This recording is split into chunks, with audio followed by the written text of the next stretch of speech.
Mental and emotional wellness is a topic that has always been near and dear to my heart. I'm highly passionate about conscientizing people on the importance of taking care of themselves mentally and emotionally, and this has led to the birth of the Mental and Emotional Wellness Trust. There's a large number of people in Zimbabwe suffering from several mental and emotional issues, but sadly they are not aware of it, and they continue to live blindly and in agony because of lack of awareness. For those that are aware of their mental and emotional health issues, most of them tend to be secretive about it because of fear of being stigmatized by society. Our mental health and well-being is very important because it affects every single aspect of our lives. I'm a legal practitioner and human rights activist, and in line with my work, I help women every day who are facing a numerous amount of challenges in their lives. I work with women who are going through divorce, domestic violence, financial issues, property disputes, deceased inheritance issues, just to name a few. These are issues that impact our everyday lives because they're family law issues which are very important to each one of us and touch each one of our lives. The minute there is instability in that area, it throws off a person's so-called social capabilities. Being a pastor, an ordained minister for many years, I'm overwhelmed by a lot of problems affecting my members, especially emotionally related. The biggest being family institution, especially the marriage institution. There are a lot of separation and divorces now. In the church, I am shepherding the Methodist Church in Zimbabwe. Traveled from Binga, traveled in Bulawayo, I've been in Harare, now I'm in Harare. You see that a lot of people are divorcing. And people come to church, you preach to them, they listen to the word. But when they come after the sermon, then you realize that there's still a lot of emotional problems which can't be addressed on the pulpit. Many husbands have gone to small houses. It's now an official institution now that a man could have 3 or 4 marriages. And this affects the family. It affects the children. I have been a chaplain at an institution, at a school, where you see children coming to you for counseling. Most of them are coming from separated families. Some will be crying and saying, I don't know my mother, I don't know my father. And some will be crying because of the situation at home, domestic violence. And when they are going back to holiday, that's where you realize that something is wrong at home. Yeah, basically born in a family of one. I was dumped at the age, I was dumped by my mom at the age of 3 months. I don't know what got into her, but I think maybe life was like a bit tough for her or something. I don't know, I just don't understand. But I would like to believe that maybe life was not going like how she wanted. And then she just dumped me. And then it was at my grandmother's place. My grandma was not there, she was at work. Only to be just called by neighbors who picked me up and found me next door neighbors. They called my grandma and they said, Epa, we got him here. We tried to look for the mom, they couldn't locate my mom. You know, send it over to my grandma. Grandma, they started to look all over, like around the house to look for her belongings, but there was nothing. And then she had to ask these neighbors, well, exactly what happened. She just said the baby crying, you know, for a couple of minutes, up to an hour, the baby was just crying. So we just tried to follow where the noise was coming from. And then it was behind the toilet, there was like some flowers which were there. And then she just dumped me into those flowers. She put me in a cardboard box and then she put me in that bush of flowers. So basically I grew up with my grandma. My grandma, she like looked after me until I got to the age of going to school. My father was not around, he was down in South Africa, and basically I didn't grow up with my father. Where I got married to my first wife. My first wife passed away. And then I moved back where I grew up with my grandma. When she passed away, I took over a place where she was staying, that I started living there. And then I got married to my second wife. The second wife had one child with her. And luckily this young boy was born on the same date with me, on the 15th of June, and him on the 15th of June. Right, and then life went on. And then one funny day, she just says to me, hey, I haven't seen my elder sister in 2 years' time. So I miss her so much. So could you like arrange bus fare for me that I can visit her in Zimbabwe? I said, okay, fine, no problem. I arranged some money for her, and then I took her to the bus station, then she went. We had agreed for her to spend a week, and then she would come back. After a week, she came back, and then she came back with her sister. They came back with the sister. The sister had packed all her items from Zimbabwe. She had moved to Harare. After a week, and then, hi, how are you? We had a nice time. The first day, the second day, I'm off to work. I came back from work. I just see my son like he was so dirty. It was around past 6 in the evening, and I'm just surprised. Sundown. This child, he hasn't bathed yet. So I asked my guru, where is the mother of this youngster? Until now, he hasn't bathed yet. She went back to Mazoe. To Mazoe to do what? The only person she only seen in Mazoe was you. And now since you were here, what did she go to do there? No. When did she get bath for in the first place? Then she says to me, I had a bit of change that I had. I knew something tricky, something fishy was taking place. After a week, then my wife comes back. I was in one bottle store where I used to drink. I used to love drinking with my friends there. I was just told by the barman, just look behind you. Someone is calling you. I looked behind me. My wife, she was well known in the neighborhood for going to church. She was called like this Joan Masowe churches, wearing white gowns and, you know. I looked back. She was laying at second bottom. As short as she was, and she had a big body. You know, she was like, it was all filled up with her. And I just walked outside. I pulled her by the. It was since like it was getting darkish. I said, what kind of dressing is this? She said, when I don't think anyone can dress the way they feel. I just thought, she had trimmed her eyelash and everything. She had done her hair and everything. She was wearing like from top to bottom. Everything was just new. I couldn't just believe it. But why? What's taking place? Where are you coming from? I got a job in Mazoe. How come you didn't tell me? All these clothes. Where did you get this? I was working. I got paid all these clothes. How much were you getting paid? I just knew. Okay. Yeah, the kids. Where's my son? I said, go inside such a house. You find him there. She went there. She got home. She picked her son up. She prepared some food, and then I had to drink heavily just to get over. I was thinking a lot. I got back home around 11 o'clock. She was there in bed. She had prepared some food for me. I couldn't take that food. I didn't know what. I don't know. I'm a very suspicious guy. I said, okay, fine. I went to the bedroom. She's there in bed. I just told her, hey, please, just sleep on the carpet. I can't sleep with you. Why on the floor? It's so painful. I said, no. I don't know where you're sleeping in with who. Just sleep on the floor. I slept on the bed. Okay, fine. There's a lot of stigma around issues of mental health and wellness. This is stigma that is experienced by men and women alike. You find a lot of men have gone through very emotional situations but the fact that they are male feel that they are unable to seek help or seek assistance. For example, there has been an increase in sexual abuse and physical domestic violence that has been perpetrated against men. But because men are expected to maintain a persona of bravado, they are reluctant to seek assistance from the appropriate channels, which first of all continues to be a detriment to their health and wellness. And at the same time, it doesn't bring awareness to these issues. The more men are quiet about the hardships that they endure, the less awareness there is out there, and the less assistance can be sought, and the less information there is. So what it means is that there are many men being abused and going through many different hardships, and it doesn't end at abuse. It continues to financial situations, financial hardships, hardships within the family, violence, political violence. There are many different avenues that a man can face challenges which will affect his mental wellness. The next day I went back to work. I went to work in the morning. I came back sundown. She was not there.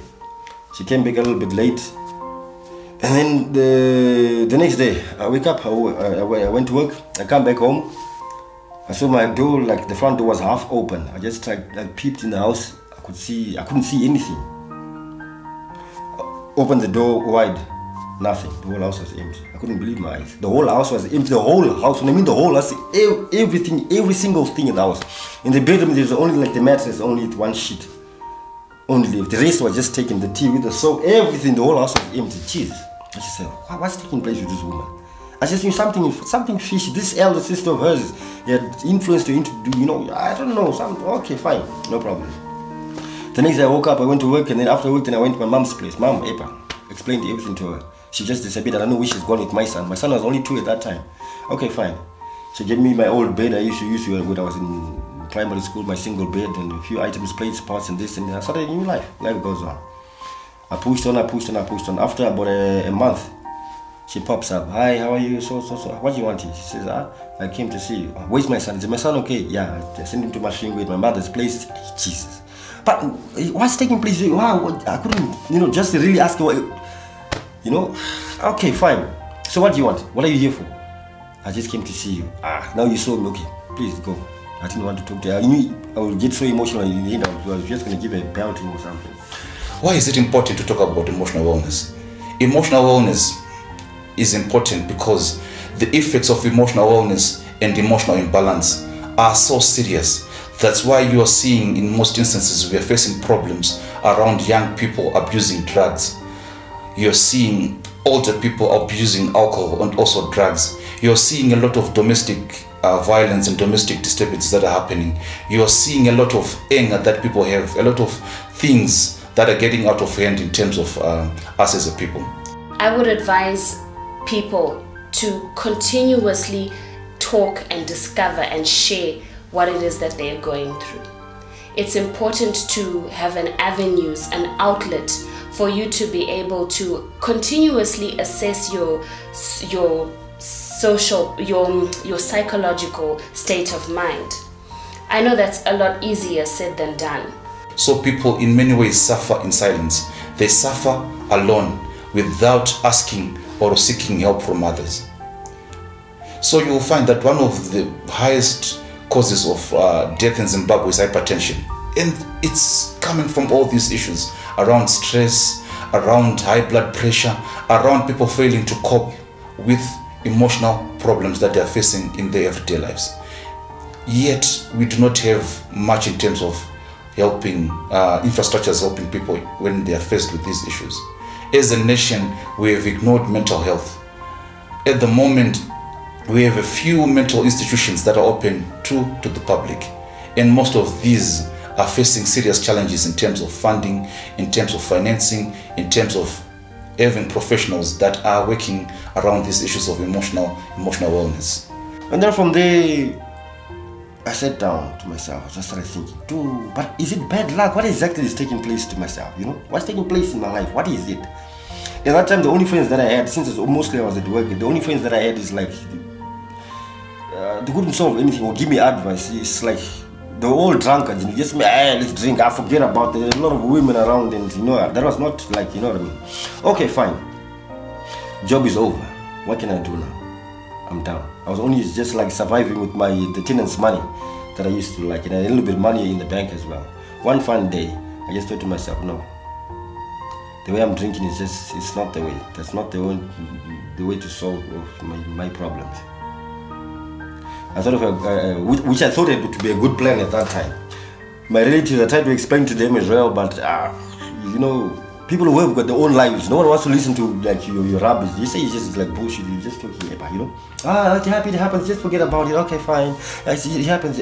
Someone just to sit down and talk exactly to give advice the way forward, and like to cancel you. I didn't have that person. Dude. I just thought to myself, okay, fine. Let me go down to I wanted to go to Malawi. I packed up my bags. With this habit of mine of drinking, I started drinking so much. I packed my bag. I swear, I spent a week just drinking heavily with my money in my bag. I went to draw the little bit of money that I had in my bag, about $6,000. I collected my money from the tenants in my pocket. I spent a week just drinking. Waking up in the morning, I'm going to catch a bus. Right? I wake up late. Okay, the bus is gone. I'll catch a train in the evening. In the evening, train is leaving like something like 8 o'clock. I check my time, it's 9:30. Train is gone. Okay, I'll catch the next bus in the morning. Just like that. Until I spent a week. Something, I don't know what happened. I just saw myself in one train one day. Sure, I was in the motor. In Mutare, I got there. I spent another week just blowing all the money. I don't know what the evil had, I don't know what Satan had planned with me. The whole idea, I think, was all that money just to be finished, and then I don't know what was going to happen to me. Fine. Luckily, I spent a week, and then the other day, one next day, I'm in Mozambique. In Mozambique, for me just to proceed to Malawi, my money was not enough. That's when hell started. Okay, fine. Where to sleep, what to eat, this and that, this and that. I had one friend who used to live there. I used to have his address in Shimoyo. I tried to locate him, then I heard that he was in Zimbabwe. Okay, fine. I tried to look for a job here and there. I tried this, I tried that. Our life became tight. It became so tight that I met one guy who was a war veteran there in Mozambique. His wife used to brew this traditional beer, and you know, I was there. I spoke to him. He says, my friend, so what are you thinking now? I said, I'm thinking of going back home. But I was just thinking of going back home, but where to start from when I get home, you know? And thinking of my wife and thinking of my family. They're not even like helping me. Just like, you know, I said, fuck it, let me just go. Let me just see what I can do. This guy says to me, no, you're a soldier. You ran away from your place. What you're looking for, you haven't found it yet. I said, yeah. What are you looking for? I said, I'm looking for work and to live, start a new life. And he said, okay. So did you manage to do that? I said, no. I said, don't go back home. I've also been trying to encourage even my fellow brothers and pastors and teachers of the gospel that, you know, the church is not a place for angels. It's actually a hospital for sinners. The more we give an impression that people must be holy to come to church, they don't disclose their weaknesses and they don't come open to really share the deeper things affecting them in life. That's when I met one person told me, Shama, in life, you must know the Lord is the Jesus also. And I knew, yeah. I slept with a snake in a ditch, and I survived several times, you know what I mean? Whereby you can feel that, yeah, your intelligence just goes blank. The only thing that is the Creator who can only look after you. I said, no. From now, I just thank the Lord that I know Him now. It's very important as part of the process in seeking help for yourself to be able to share your story openly. The problem with that is many women don't even realize that they're going through issues in the first place. You find a lot of challenges have been occurring over a long period of time. And a person may become accustomed to a way of life that is not normal or is not ideal. And as a result, a lot of women don't even realize that they have an issue that they are supposed to share and release, which would help them to heal and to seek the relevant assistance that they would need. I probably at the time, if I had known better, I should have known that that one incident would be the gateway towards a life that I had never prepared for, nor a life that I have still come to grips with. Even 6 years down the road now, I don't even think my mind has fully adjusted to that significant moment that I took for granted. Something else that I took for granted in hindsight is this was not his first marriage. When I first met him, because of my personality, you know, I have a very open heart, I have a lot of patience, I'm one of those people. He did disclose to me that, you know, the breakdown of his first marriage was as a result of violence. And at the time, he excused it saying he was young, she was young, and you know how life gets the better of you, you've got a child, and it's a lot of responsibility to handle. And eventually they, you know, they broke up. But he did say that he felt that he was a changed man. And as stereotypical as this sounds, that should have been the first red flag that I had seen. Because perhaps it's safe to say that no one in those circumstances ever really changes. So fast forward to a year or two down the road. We now have our children, Akarora, Shakanaka, we had our sons, my first son, my second son, which was riddled with a lot of anxiety and a lot of issues that happened then. But perhaps one of the most significant points in my life that I will never, that is etched in the fiber of who I am, was the first time that he was physically abusive to me. He came home on a Thursday night and he was very, very aggressive. And I remember saying to him, okay, here we go again, because it's a life that I'd become accustomed to. The aggression, the remarks, the derogatory terms. I was now living a very isolated life. I didn't have a life. No one wanted to be around me because of the man who he was and the aggression. His was an inherent aggression and insecurity that he had within him. And the particular issue for him at that time was he had seen one of my very good friends in the company of her ex-boyfriend, yet she was due to be married the following weekend. So according to him, excuse the terminology, it was prostitution or whorish behavior, as he would say. And he found it inappropriate that a woman who was to be betrothed to someone was in the company of another man. But a lot of women who are abused don't even realize that they are abused. Many women come forward seeking legal assistance, and yet they don't realize that they are in a situation that is even hindering them from empowering themselves to be able to get that assistance.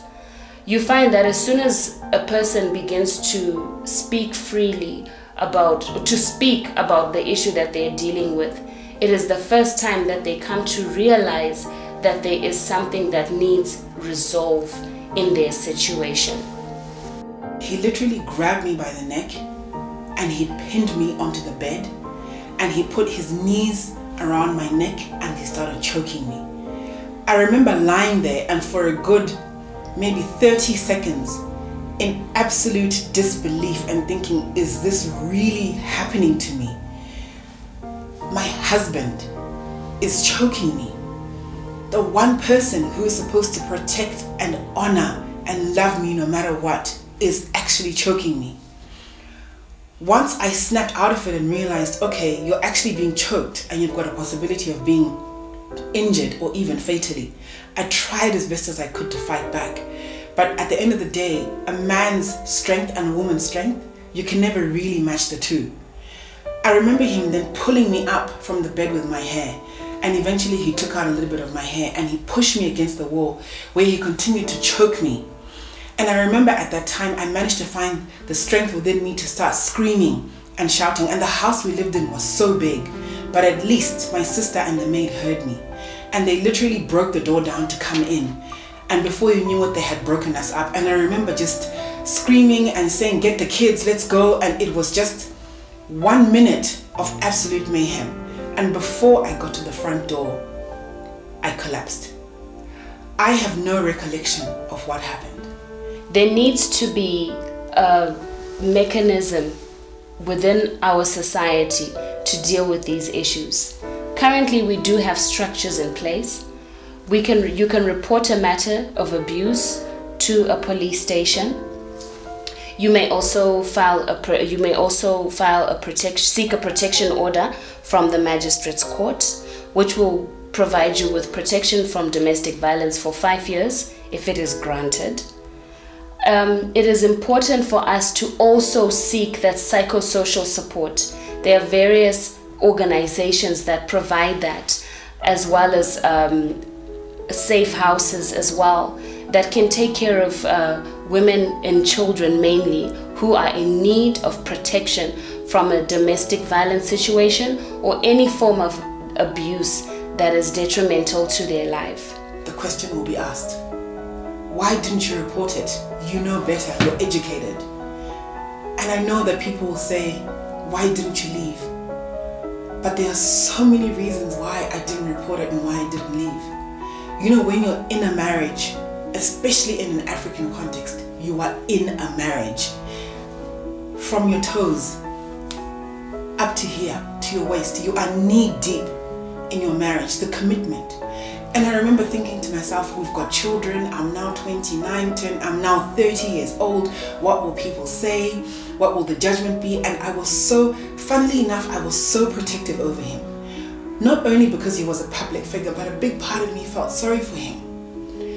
I felt sorry for him because I felt like I made excuses for his behavior, because I felt like, you know, he was this young boy who had been orphaned in his early teenage years and probably hadn't really had the support or the family structures that I had, which would have made me into a more emotionally balanced person, if I can say that. So as much as I was aggrieved and I had so much bitterness towards this man, a very large part of me also felt sorry for him. And as much as he would hurt me, I would also want to nurture that. And now that I am out of it and I step back and I reflect, and you realize that when an abuser gets you into the palm of their hand and closes their hands in on you, you are stuck like glue. And you will make those excuses and you will feel like you don't have a way out, and they will make you feel bad for them being bad towards you. I was living at that time a life that was just so traumatic because I couldn't share what was going on. I was living a life where even if I went out in public with him for dinner, the very rare times where we did go out, because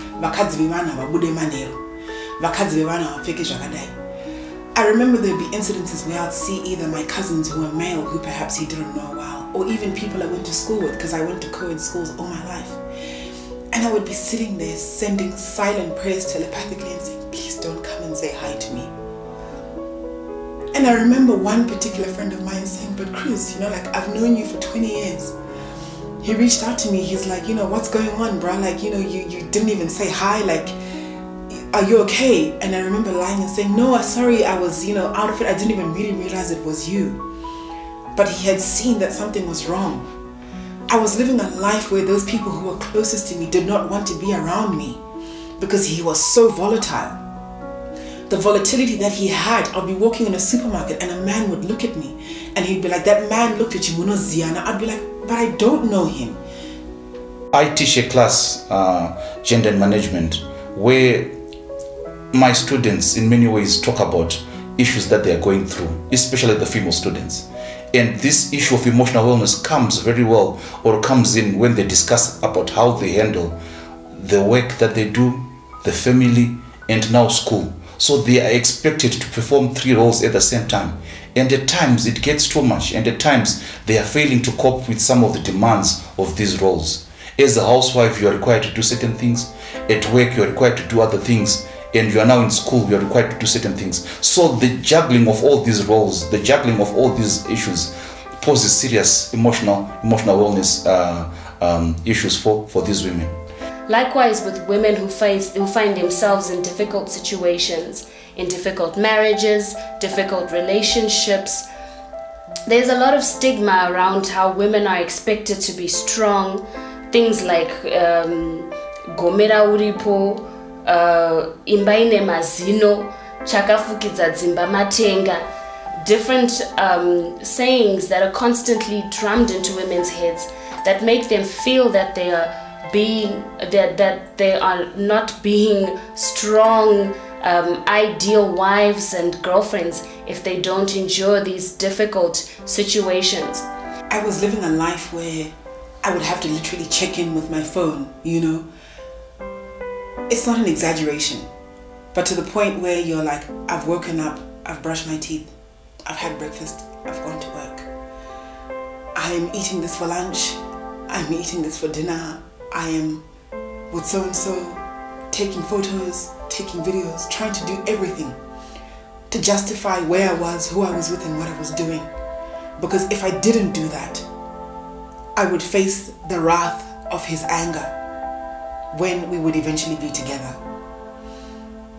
And with all the incidences that transpired in between, the last day that I ever lived with this man, or where I knew and I vowed that I would never be with him, he had been away for 2 days at Christmas in 2012. And when he came back, as expected, he came back defensive and aggressive. And I was out for dinner with my friends who had said, we've had enough. You've been crying for 48 hours, we've called the police, and they say someone has to be missing for 48 hours, there's nothing we can do. And because he's a public person, by now we would know if something was wrong. So wherever he is, he's fine and he's having fun. So we need to take you for dinner. They took me for dinner. He called. He obviously realized that I wasn't home. And to fast forward, what ended up happening is I decided to leave the dinner to go home to take my kids, because at that stage I had already said, do you know what? After 48 hours of me putting my life on the line in worry over where you are, this is not the way that you're ever going to treat me again. Poor mental health can create a ripple effect within our society. You find that a person who may have endured abuse may turn out to be the abuser, or may find themselves in a relationship where they are again constantly the victim, and the cycle continues. Even on the road rage is on the increase. People are impatient, people are angry, people are stressed. All these are signs of people who are facing challenges in terms of their emotional well-being.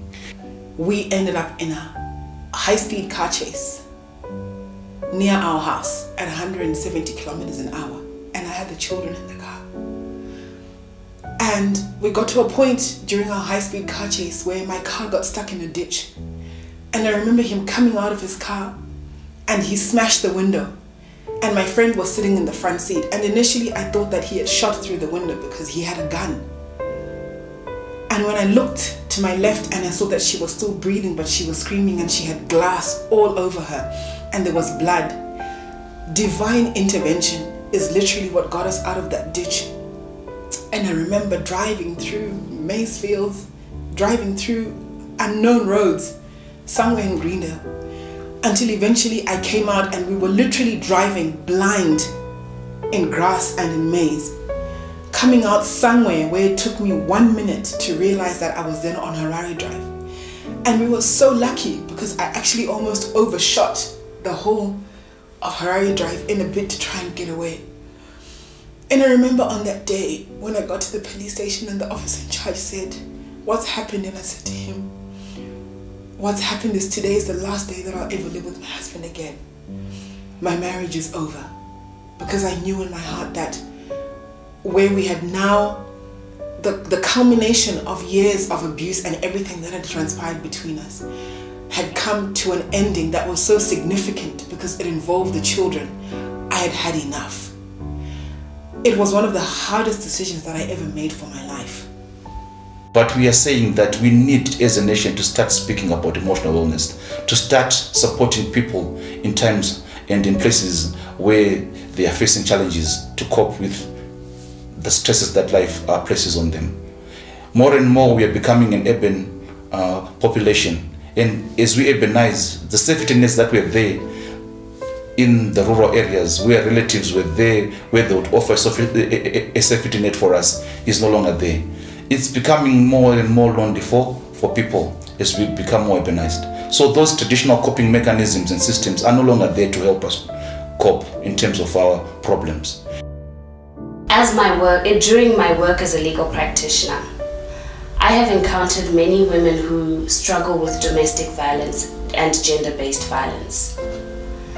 This, as I have seen, has impacted their lives in reducing or taking away their self-esteem.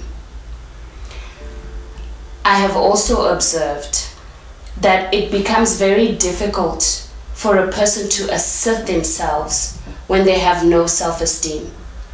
It's even more difficult for them to empower themselves to seek legal advice or seek legal assistance in any way.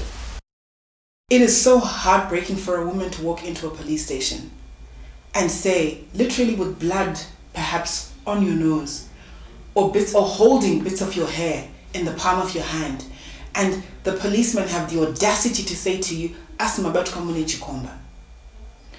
Those are the humiliating incidences of things that I had to deal with for over 1.5 years of my life as I was trying to fight this man and the system, which is so prejudiced against women. Now it's better, but it's not much better because we have a very patriarchal society. Having incidences where people say to you, like, no, my name is Christine or maiden surname.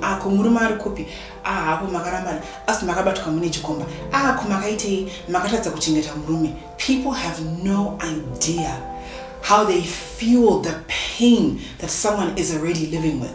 It's not easy to walk out of a marriage where children are involved, two families that were united are ripped apart, especially in those kinds of circumstances where now both sides know that it was violence that was the cause of the breakup of this marriage of young people, because we were both 30, and people will continue to throw their remarks so callously People are so callous with the words that they use, and it has just been painful. It has taken me such a long time to be able to talk about my story, to be able to share, simply because the ears which my story lands on are very insensitive. We need to remove the stigma associated with preaching the gospel, to condemn people who are AF positive. It's the time now we need to accept that you can be loved by Christ even if you're HIV positive. God can love you even if you've come from adultery. God can love even if you are a widow, you are a divorcee. We are all having our weaknesses, but what we need to encourage people is to open up and share their problems. That's one thing I think which have helped me actually to succeed. Let's learn to treat each other with love and respect, for you do not know what the next person is going through. Zimbabwe, let's learn to get help when we need it emotionally. Don't hide behind closed doors. Get help. Let's be a support system to one another. Let's not crush each other's spirits. Let's lift one another up, for we know that there are many challenges that we all experience in different times of our lives. Let's all be a support system. Lend an ear to your brother, lend an ear to a sister. Be there for your fellow people. We need each other. No to stigmatizing each other for whatever reason. Let's build. As a person who used to work in hospital, I used to meet many people with different emotions, who used to face so many things. In fact, what we should do in life is we should learn from other people's problems.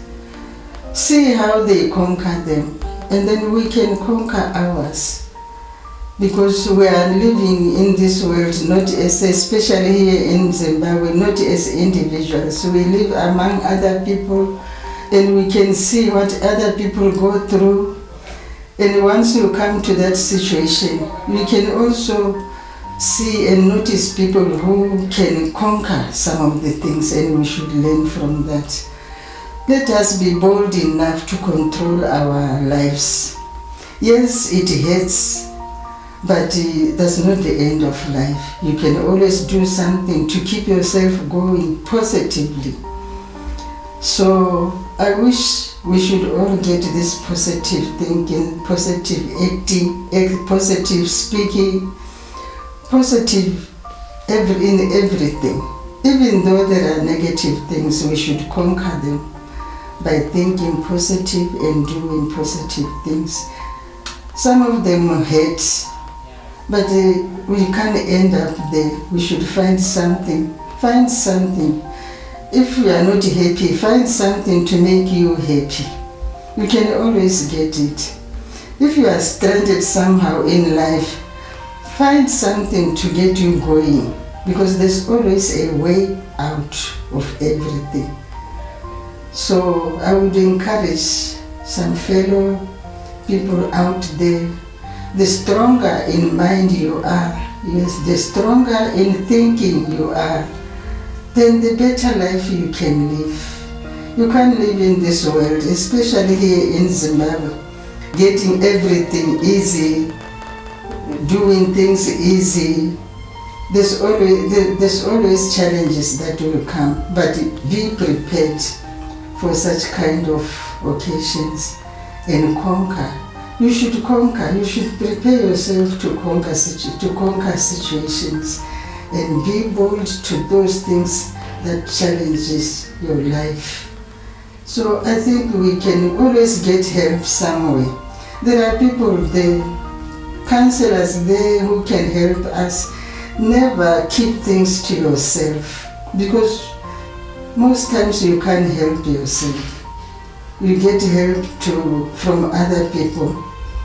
There are counselors out there, professional people out there.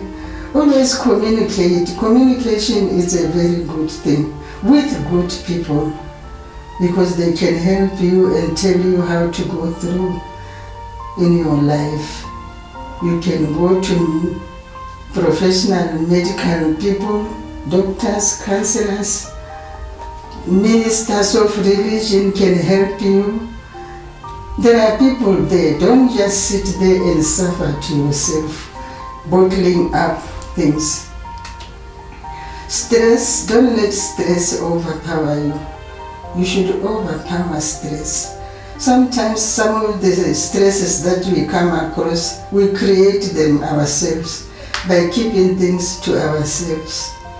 So it's better you go out, look for people, get good communication, discuss things with other people, reliable people, not everyone in the street, but reliable people, and get help somehow, somewhere.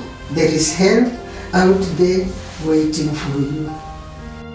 It is time that we start a conversation, we start to advocate, we start to ensure that people understand that there is no stigma attached to mental health, that it's part of everyday life, that we as a people require help, that there is no shame in asking for help and talking to others when it comes to issues that you are facing as a person. We all require that, we all need help ultimately, but it begins with us understanding and removing stigma that is related to these issues. It also begins with government in many ways investing in mental health infrastructure that is sorely missing at the moment. We have got school children right now who are facing serious problems with social media and bullying online. That is a emerging problem that we have in Zimbabwe. But where is the help when it comes to all that? How do we begin to speak about those things as a nation and ensure that there is emotional support for all these people? So we've got a lot of issues that we need to really focus on as a nation if we are to go further, if we are to ensure that emotional wellness is part of our everyday lives. I think emotional wellness makes good business sense in many ways, and companies also need to come on board to ensure that their workers and their employees are also emotionally well, because it also reduces absenteeism, it increases productivity, it increases motivation of workers. Because in many cases, in many ways, when an employee gets to work, they don't leave their problems at the door. They carry them with them when they get into businesses, which is why we complain a lot in Zimbabwe around service provision and service providers that they are not patient, they don't offer good service. Maybe they are dealing with so many issues that are of a personal nature, and they bring them to work and they're suffering, and no one is listening to all that suffering. So in most ways, some of this is a cry for help, but there is no help available for most people. And we are saying that as a nation, we really need to refocus and rethink and relook at this issue and make emotional well-being an important part of our health infrastructure. At the moment, it is not really that important. We don't focus much on that. Even our Ministry of Health has not really done enough to focus on those issues. And emotional wellness in many ways is linked to physical health. So if your focus is on HIV, if your focus is on malnutrition, all these things have got emotional impacts on them. They are related to emotional wellness. In many ways, you can look at the physical ailment, take care of it, but forget that there is a mental side to it which will continuously impact on the person. So we really need to have systems that respond to people and infrastructure that supports mental and emotional well-being as a nation. Mental and emotional wellness contribute highly to our overall wellness as human beings. Very seldom I hear people valuing their emotional wellness.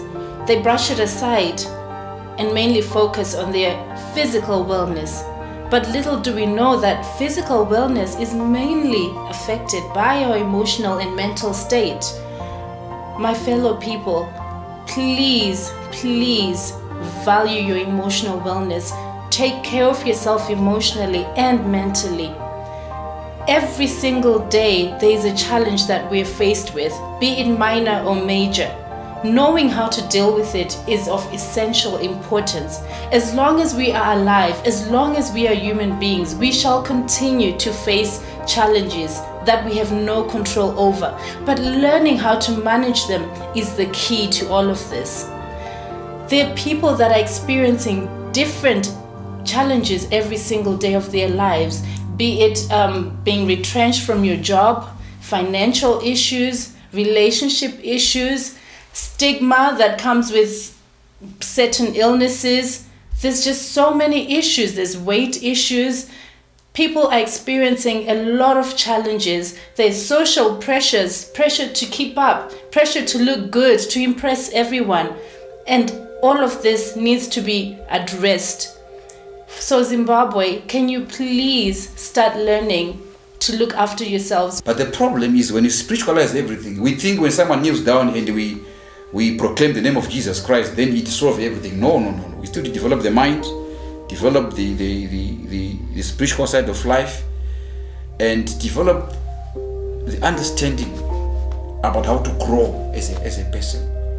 So we must not spiritualize everything. The problem now with the poverty in Zimbabwe and with the problems in this country, people are making money out of people to promise them that when you come to me, when you pay money, when you get this anointing water, anointing oil, your marriage problems are solved. No, they're not solved by anointing water.